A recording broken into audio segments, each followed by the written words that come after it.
Welcome back ناظرین ہم پچھلے چنک میں پاکستان اور افغانستان کے کانفلکٹ کے حوالے سے بات کر رہے تھے، لیکن اس چنک میں خاص طور پہ کشمیر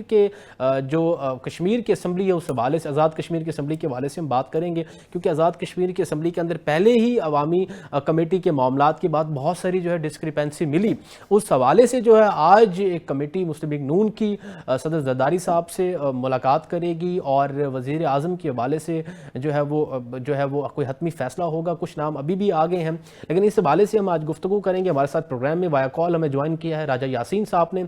سابق صوبائی وزیر آزاد کشمیر صاحب، اور جناب ہمیں اسٹوڈیو میں جوائن کیا علی رضا صاحب نے، سینئر تجزیہ کار ہیں اور جو ہے وہ چیئرمین ہے عوامی یوتھ موومنٹ کے۔ السلام علیکم راجہ صاحب۔ جی راجہ صاحب ذرا بتائیے گا اس حوالے سے کہ کشمیر میں جو معاملات ہیں اس وقت اور یہ جو ملاقات ہونے جا رہی ہے نون لیگ اور پیپلز پارٹی کی، اس سے کیا ہوگا، اور وزیر اعظم کی تبدیلی جو ہونے جا رہی ہے آزاد کشمیر میں، اس سے کیا جو ہے وہ عوامی سطح پر امپیکٹ ہوگا؟ جی میاں صاحب نے میاں شہباز شریف اور زرداری صاحب کی بات ہوئی تھی جی، اس کے بعد شہباز شریف صاحب نے اب پارٹی کے جی 4 آدمیوں پہ ایک کمیٹی بنائی ہے جو آج زرداری صاحب سے ملے گی۔ جی یہ جی تو ایک بات ہوگی۔ جی دوسری بات یہ ہے کہ آزاد کشمیر میں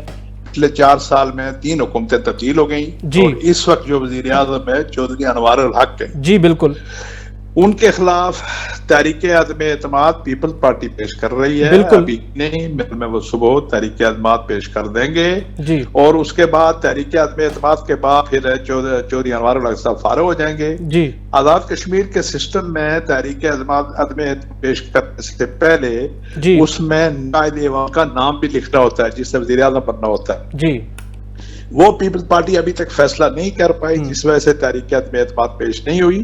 تو وہ جب پیش ہو جائے گی اس کے بعد عدم اعتماد ہو جائے گا تو اس میں مسلم لیگ نون جو ہے جی وہ حکومت میں نہیں بیٹھے گی۔ ویسے میٹنگ تو آج زرداری صاحب کے ساتھ ہے، لیکن میں چونکہ میرا تعلق مسلم لیگ نون سے ہے تو اپنی پارٹی نے کہا کہ ہم اپوزیشن میں بیٹھیں گے۔ یہ صورتحال ہے۔ راجہ صاحب میٹنگ کی اصل کیا وجوہات کیا سمجھتے ہیں آپ، جس طریقے سے کہہ رہے ہیں کہ وہ بات یہ ہے کہ میٹنگ کے لیے اس طرح ہے کہ زرداری صاحب کیونکہ پیپلز پارٹی کے پاس کل تک نمبر پورے نہیں ہو رہے تھے، ٹھیک ہے، آج تو ان کے پاس نمبر پورے ہو گئے، لیکن کل انہوں نے فون کیا تھا میاں شہباز شریف صاحب وزیر اعظم پاکستان کو، اور انہیں یہ کہا تھا کہ جی ہمیں آپ کی مدد کی ضرورت ہے۔ تو اس سلسلے میں پھر میاں شہباز شریف صاحب نے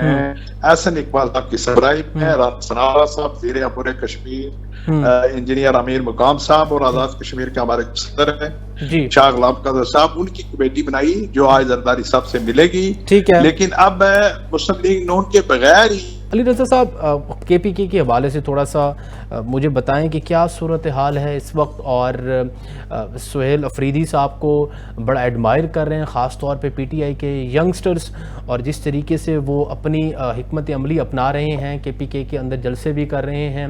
وفاق سے مطالبے کر رہے ہیں، اور بانی پی ٹی آئی کی ملاقات کے حوالے سے ابھی تک معاملہ کی مثبت راستے پہ جا نہیں سکا۔ کیا سمجھتے ہیں کیا چیلنج بنے گا وفاق کے لیے سہیل افریدی کا نام، اور یہ جو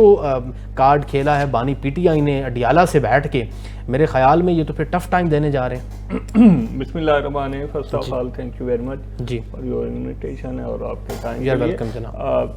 جہاں تک بات ہے کے پی کے کی صورتحال کی، تو دیکھیں کے پی کے میں ہونے والا جو یہ اتار چڑھاؤ ہے یا یہ جو معاملات چل رہے ہیں یہ کوئی نئے نہیں ہیں جی، لیکن یہ کوئی اتنے خوش آئند بھی نہیں ہیں۔ اب جب وزیر اعلیٰ بننے کا مطلب ایک تو پارٹی کا اعتماد اور پارٹی پالیسی ہوتی ہے، اس کے ساتھ وہ اس صوبے کی عوام کا کسٹوڈین ہے، وارث ہے، اور ان کا آپ کہہ لیں کہ خادم ہے۔ اب یہ جو جتنی لے دے ہو رہی ہے، میری یہ بڑی خواہش ہے اور ہم سب کی یہ خواہش ہے، پورا پاکستان یہ چاہتا ہے کہ یہ جو سیاستدان آپس کی کھینچا تانی میں کہ میں فلاں کو لاؤں گا تو وہ ان کے لیے مشکلات پیدا کرے گا، میں فلاں کو لاؤں گا، اور بڑا کارڈ کھیل دیا ہے، کاش کوئی کسی ایک صوبے سے ہمیں ایسی آواز آ جاتی، اور یہ پاکستان کی جیسے کہ کہا جا رہا ہے کہ ہیوی مینڈیٹ پارٹی ہے اور پاکستان میں سب سے مقبول پارٹی جو ہے وہ پی ٹی آئی ہے، عمران خان صاحب ہے، تو بہتر یہ ہوتا کہ جب علی امین گنڈا پور صاحب کو ریپلیس کیا گیا جی تو سہیل افریدی صاحب کو اس بنیاد پہ وزیر اعلیٰ بنایا جاتا کہ ان کے آنے سے عام آدمی کے مسائل حل ہوں گے، عام آرمی کے جو گورننس کے مسائل ہیں ان پہ فوکس ہوگا، اور جو کے پی کے کا بنیادی ڈھانچہ ہے سروسز کا، گورننس کا، اس کے حوالے سے کوئی آؤٹ لائن دی جاتی۔ جلسے جلوس کرنا یہ بنیادی طور پہ اپوزیشن کا کام ہے، اپوزیشن کا کام ہے۔ جو حکومت ہے، جو ریاست، لیکن وہ وفاق میں تو اپوزیشن میں ہے، اپوزیشن میں ہے، وہ جو ان کی وفاق میں بیٹھی ہوئی اور باقی تینوں صوبوں میں بیٹھی ہوئی اپوزیشن ہے، وہ یہاں پہ کریں۔ اب یہاں پہ سر موقع تو نہیں دیتے، پھر وہ یہاں پہ تو سینکشنز لگی ہوئی ہیں۔ موقع تو خیر یہ تو بات نہیں ہم کر سکتے کہ اکثر اوقات تو ان کے جو جلسے جلوس یا اس میں آپ کیا سمجھتے ہیں کہ سہیل افریدی جو ہے جس طریقے سے جرگے میں بیٹھ رہے ہیں، قبائلی عمائدین کے ساتھ نیگوسیشنز ہو رہی ہیں، وہ یہ پاک افغان ریفیوجیز کے معاملے کے اندر بھی بڑا مثبت کردار ادا کرنے کی کوشش کر رہے ہیں، جس طریقے سے انہوں نے کہا کہ انخلا کرنے کے لیے افغان جو مہاجرین ہیں ان کو ہمیں تھوڑا وقت درکار ہوگا اور مثبت بات کر کے، مذاکرات کر کے ہم اس کا حل نکال سکتے ہیں، جیسے کہ بانی پی ٹی آئی کا صاحب کا سٹانس تھا، اور گنڈر پور صاحب سے تو یہ بانی پی ٹی آئی صاحب چاہتے تھے لیکن وہ ایسے طریقہ کار اپنا نہیں سکے تھے۔ آپ کیا سمجھتے ہیں کہ اس میں کون سی چیزیں ہیں جو کے پی کے گورنمنٹ، جو کے پی کے کی سہیل افریدی صاحب ہیں، وہ اگر اس میں وفاق کا یا سیکیورٹی ایجنسیز کا ساتھ دیں تو ہمیں مزید جو ہے وہ کارآمد چیزیں دیکھنے کو ملیں؟ دیکھیں، یہ پرائی جو جنگ ہے نا، اس میں عبداللہ پرائی جو شادی ہے اس میں عبداللہ دیوانہ ہو رہا ہے۔ بیسیکلی پرابلم تو افغانستان اور پاکستان کی ہے، اس میں دونوں ملکوں کی جو وفاقی حکومتیں ہیں وہ آپس میں پہلے یعنی دونوں افواج آمنے سامنے ہوئی، اس کے بعد معاملات چل رہے ہیں انٹرنیشنلی نیگوشیشن کی، جی ٹھیک ہے۔ اب آپ حسن نیت دیکھیں طالبان کا اور افغانستان کا کہ وہ تحریری معاہدوں سے انکاری ہیں، اس سے پسو پیش کر رہے ہیں، دو تین لمبے جو ہیں وہ مذاکرات کے دور ہو چکے ہیں، تیسرا ایکسپیکٹڈ ہے۔ اب وہاں ادھر کی طرف سے کوئی پازیٹیوٹی نہیں دکھائی جا رہی، لیکن یہاں پہ یعنی سہیل افریدی صاحب ہوں یا اسی طرح کے دوسرے جو احباب ہیں جو خواہ مخواہ کی ایک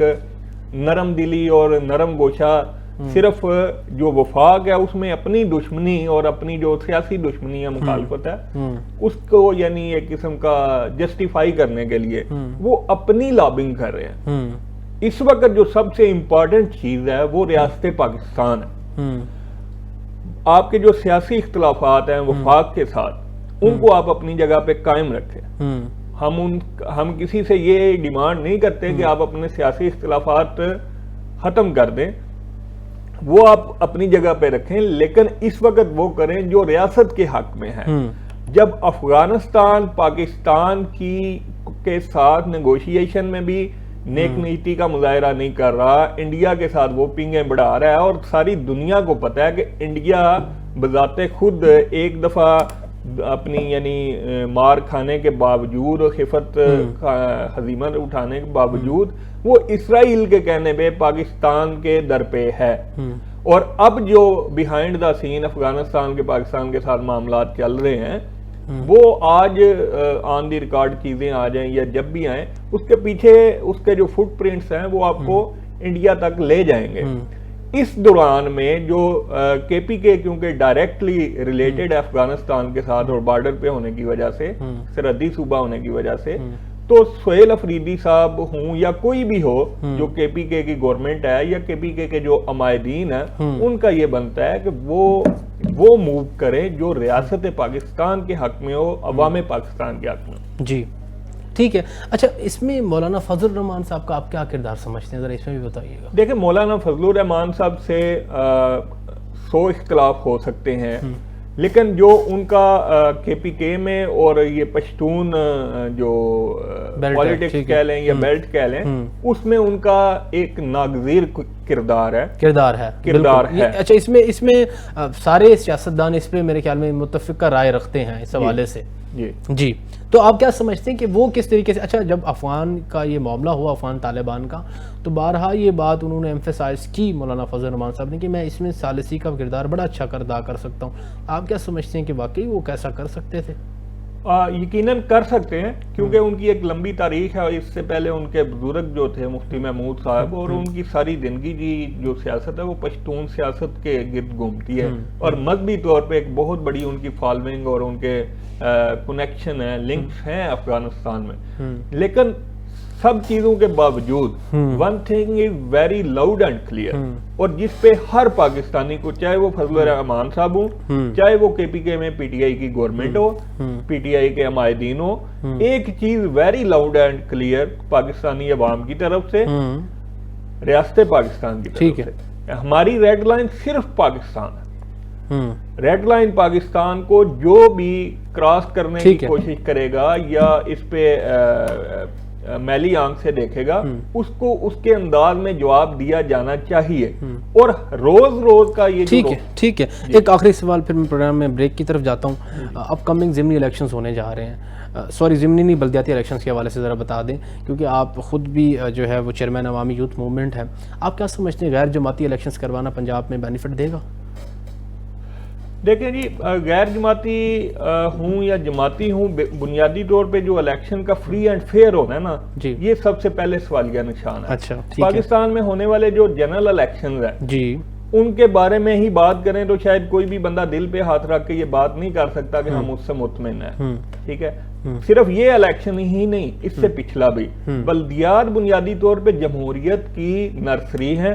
یہ الیکشن ہر صورت ہونے چاہیے، اور اس کا جو آئیڈیل وے ہے وہ جماعتی الیکشن ہی بنتا ہے، ٹھیک ہے۔ لیکن اگر فرض مال کوئی آپ کی کوئی ایسی کو بڑی مجبوری ہے کہ آپ اسے غیر جماعتی بنیادوں پہ لے کے جانا چاہتے ہیں، تو پھر نون لیگ یہ نوٹ کر لے کہ غیر جماعتی بنیادوں پہ